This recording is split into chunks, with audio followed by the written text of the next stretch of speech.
This is AVForums.tv's David McKenzie with a video summary of the Sony BDP-S5000ES Blu-ray disc player. Rather than taking a more conservative approach, this ES series player follows the usual high-end trend of processing the video on a Blu-ray disc in various ways, some desirable, others less so. During the review, we prefer to leave most of these processing options off because there were features like film grain reducers and high-frequency edge enhancers, which, quite frankly, we can do without.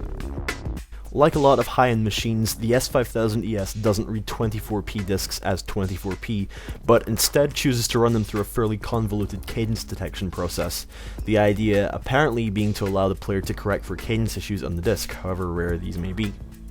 Unfortunately though, we found out that with some movies, this actually ended up creating occasional new problems of its own, in the form of picture combing. There's also a very nice smoothing feature which works hand in hand with a Sony technology called super bit mapping, which allows for smoother gradations than the 8-bit video codecs used on Blu-ray allow by themselves.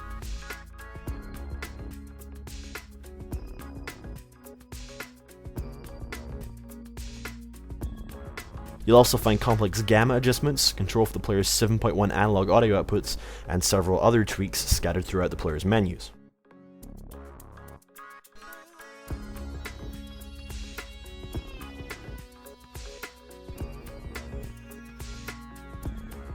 Backwards compatibility for DVD video titles was so-so. The player uses a nice edge-adaptive upscaling algorithm to upscale DVDs, which has a good effect on picture quality.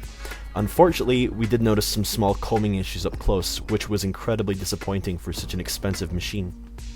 All in all, we ended up feeling that the BDP-S5000ES was a little unnecessary, even if it does have some nice thinking buried under the hood.